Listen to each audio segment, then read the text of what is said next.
Oh my God. Oh my God. They were spinning, Mom. They were in the air spinning. Get out! Get out! It's coming down! Is anybody else in there? Fun turns to fear when this bouncy house becomes airborne. In another video, children toss like rag dolls.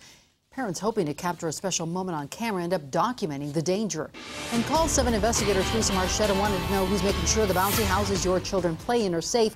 And Theresa, you found no one's checking. And the proof is all over the internet, video after video of these inflatable amusements collapsing or blowing away. Bounce houses are blamed for thousands of injuries and at least 5 deaths in recent years. Yet many states, including Colorado, don't regulate them. I felt like I was going to die. Joaquin Vigil didn't know what was happening at first when the bounce house he was playing in, much like the incident in this internet video, started to collapse. And I tried climbing right back up and keep trying and trying, but it just all collapsed on me. Children at the birthday party started running out, Joaquin's mom looking on. I was panicking when I didn't see him. It was collapsed down, and I somehow picked it up and I saw a foot. Could you move? Could you crawl out? I couldn't breathe. I saw black. I saw red.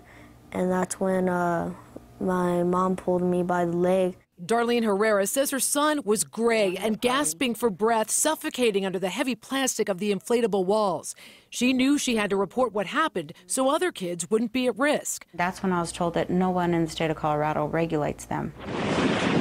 There are no pictures of Joaquin's accident, but plenty of other parents have caught their nightmares on video. The CALL7 investigators started digging into state records to find out how many of these bounce house businesses are operating in Colorado. We found no one knows. We checked with the state agency that regulates amusement rides. They could only give us a rough estimate. 150 businesses with an average of 3 inflatables each. That's about 450 bounce houses.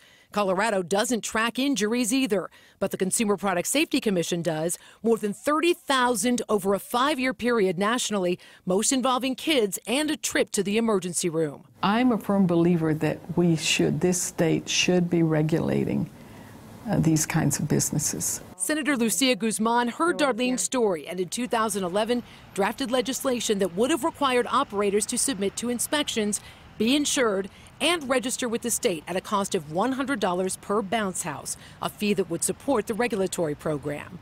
They're assuming that there is some kind of standard in place, and right now that's just not the case. It's not the case in this situation. Her concerns, safety, cleanliness, and simply that anyone can go into the business without training or experience, not even a business license.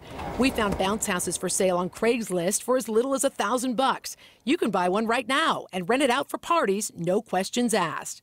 But the bill died in committee. We tracked down Senator Irene Aguilar, the only Democrat who voted with 3 Republicans to kill the bill. You were the one Democrat who voted against this. Yes, I know, it just killed me. The regulation that was proposed would be difficult to enforce, and that the people who were causing problems were not the people who would file and get licensed anyway. If what you're saying is true and these bad businesses wouldn't go out and get licenses and follow the rules anyway, at least the public would have a way to vet the ones that are following the rules. Right now, it's anybody's guess. You know, you probably have a good point there. Both senators say they see the evidence, the need for some safety measures, and are willing to revisit the issue. Darlene hopes it happens before any other family is faced with this or worse. I hate to think what would happen if he was in there a minute or 2 longer. That scares me, terrifies me. We checked, and a considerable number of other states, 25 in fact, do have regulations for bounce houses at parks and carnivals. 16 states regulate companies that rent them out, but it's still not clear if or when Colorado will join that list. I'm CALL7 investigator Theresa Marchetta. Yeah, those are scary pictures. Thank you, Theresa.